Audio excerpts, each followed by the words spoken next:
It was 11:47 at night when my phone lit up on the nightstand. A single notification from my mother, Diane. I swiped it open, expecting an emergency. Instead, I saw a photo. It was my childhood bedroom, but it looked like a crime scene. My books, my trophies, my clothes, everything was stuffed into black garbage bags. Underneath, a caption read, "We need this room for Ashley's new walk-in closet. Come get your junk by morning or it's going to Goodwill." 3 seconds later, another notification appeared. My sister Ashley had hearted the message. Before we find out how I respond to this betrayal, drop a comment and tell me where you're watching from and what time it is for you right now. I want to know who's here with me.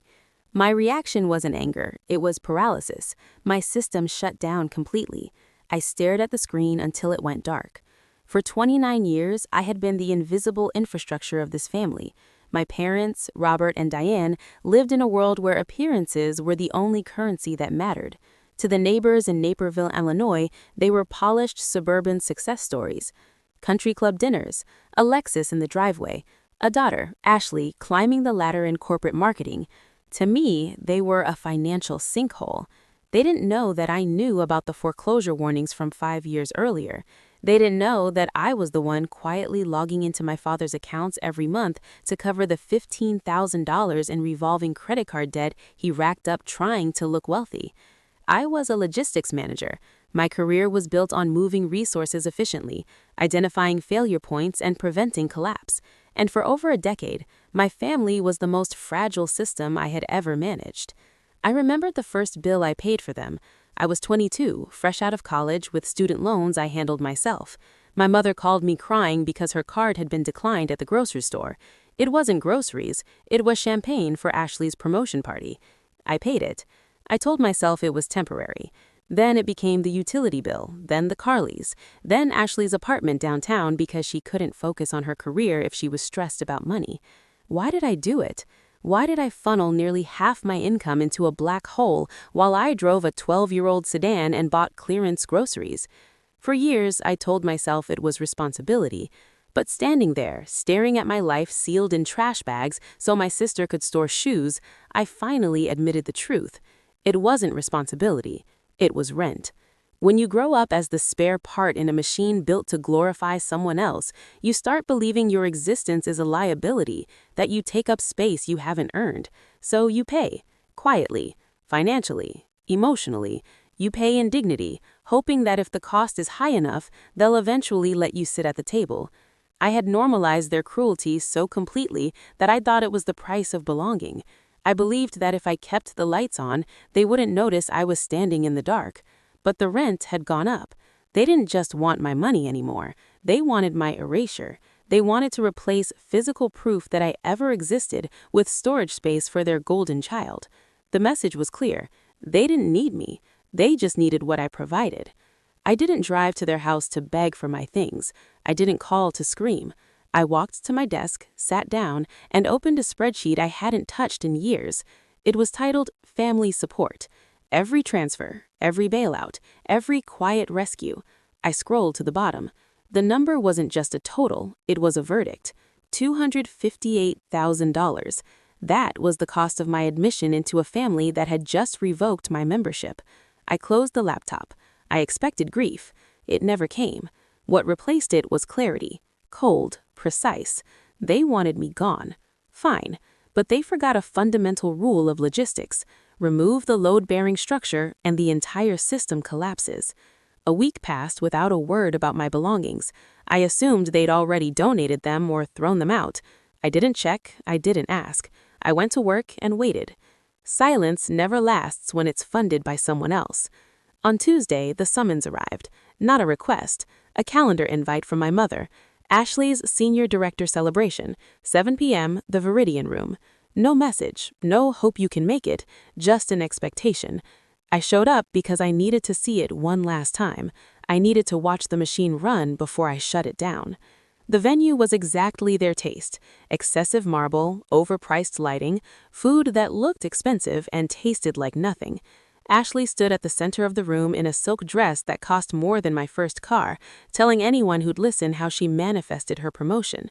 I stood near the bar with club soda, watching her take credit from my labor.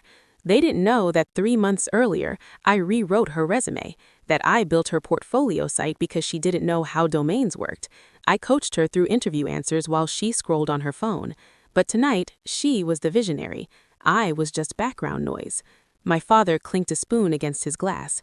He stood tall, confident, wearing a suit I paid for 2 years ago.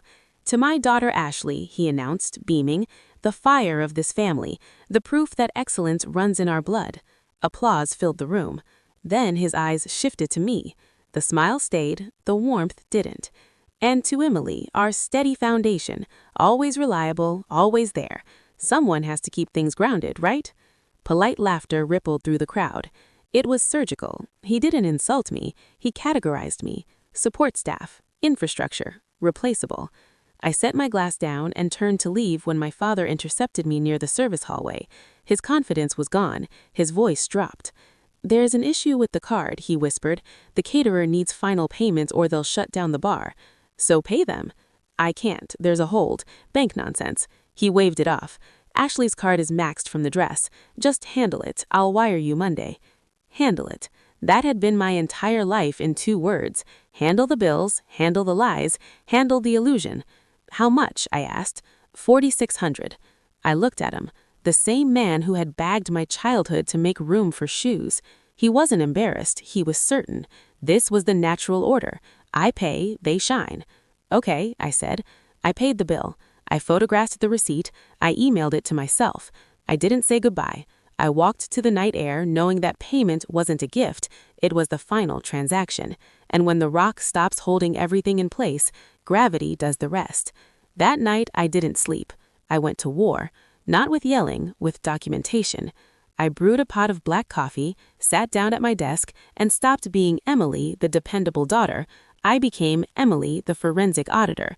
I pulled bank statements going back 10 years. I accessed the shared cloud drive my father had given me access to years ago so I could fix the printer. He never changed the password. I downloaded everything. Tax filings, credit card histories, loan agreements. I laid it out transaction by transaction, tracing the anatomy of their financial abuse. It was nauseatingly fascinating. I saw the $20,000 business loan I gave them 4 years ago labeled in their private notes as Emily's contribution. I tracked where it went, not to my father's consulting firm. It funded a luxury Mediterranean cruise they told me they had won in a raffle. I saw Ashley's tuition payments, the lease payments on a Range Rover I was never allowed to drive, $500 dinners on nights I was eating expired yogurt to stretch my budget for new tires. They weren't bleeding me dry to survive. They were bleeding me dry to perform. They were burning my future to keep their vanity warm. The final total glowed at the bottom of the spreadsheet in red. $263,000. That was the cost of their love. That was the price of my invisibility. I wasn't finished. I pulled public property records. I needed to see the asset structure.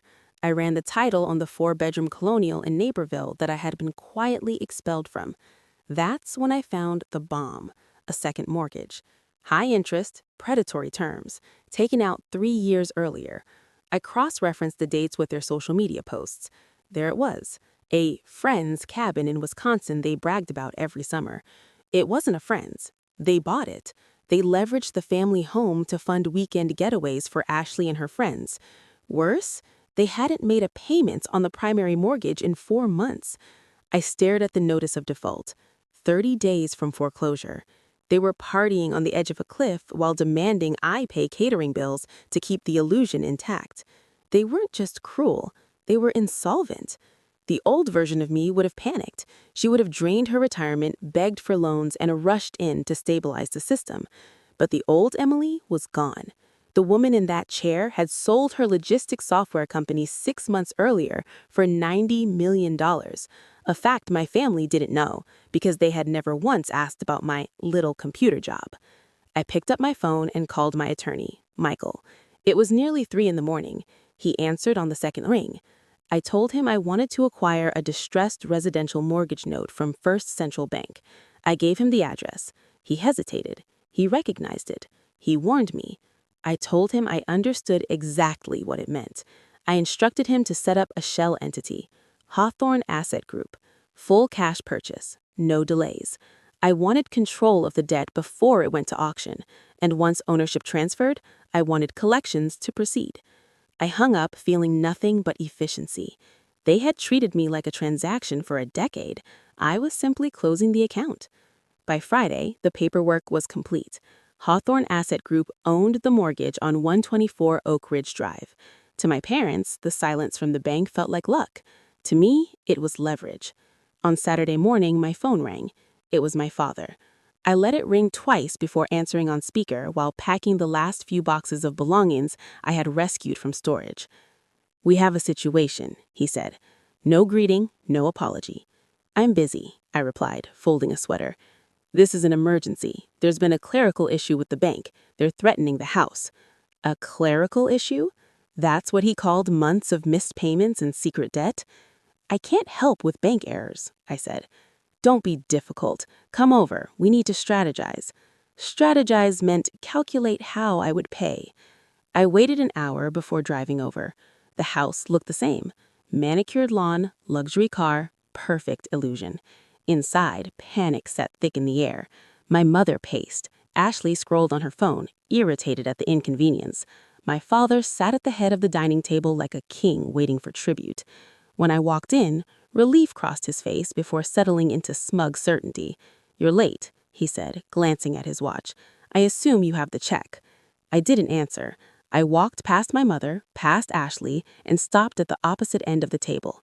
I placed a thick leather portfolio on the polished surface. "Sit down," he commanded. "Let's get this over with so I can call the bank." "I prefer to stand, and you're not calling the bank. The bank doesn't own this house anymore." He froze. "What are you talking about?" "They sold the note." "To who?" Panic crept into his voice. "Who holds the lien?" "Hawthorne Asset Group." Ashley finally looked up. "What is that? Some vulture fund?" I opened the portfolio and slid a notarized deed across the table. "Hawthorne Asset Group is a private firm specializing in distressed debt, and I'm the sole owner." The room collapsed into silence. My mother stopped pacing. Ashley's phone slipped from her hand. My father stared at the document as the color drained from his face. "You bought the mortgage," he whispered. "I bought the debt. The arrears, the second mortgage, the primary note, which makes you my landlord." My mother gasped. "Where did you get that kind of money?" "I was a logistics manager," I said. "I built a supply chain software company 6 years ago. I sold it last year. $90 million buyout." My father sank back in his chair. Ashley whispered the number like it hurt her mouth. "You have 30 days, I said, placing the notice to vacate on the table. "You can't do this," my father snapped. "We're your family." "This is my house," I said. "My name is on the deed. You haven't paid in 4 months. You've violated occupancy terms. You're being foreclosed on." My mother cried. My father pleaded. Ashley went silent. "It's just business," I said. "Isn't that what you taught me?" I told them the sheriff would handle removal if necessary. I suggested they use the same boxes they packed my room in. When my father asked why I would do this when I could easily pay $50,000, I told him the truth. "Because you were willing to erase me for a closet." I left my keys on the table and walked out without looking back. 3 weeks later, I stood on the balcony of my new home in Sarasota, Florida, watching the sun rise over the Gulf. The air smelled like salt and jasmine. My phone was off. I knew my parents had downsized into a 2-bedroom condo on the edge of town. I knew because I owned that building too. I charged them market rent. Not revenge, boundaries. Moving wasn't running away, it was asset reallocation. I had removed myself from a system that only extracted and relocated to an environment where I could grow. I stopped paying rent on a relationship that never intended to let me own a seat. I had already started paperwork for a nonprofit called The Quiet Exit, built to help financial caretakers find their way out before erasure becomes normal. I walked down to the beach, the sand cool beneath my feet, and for the first time in my life, I wasn't waiting for a call, a demand, or a crisis. I was free. If this story resonated with you, make sure you like the video, subscribe to the channel, share it with someone who needs to hear it, and comment below with your perspective or the key lesson you took from this story.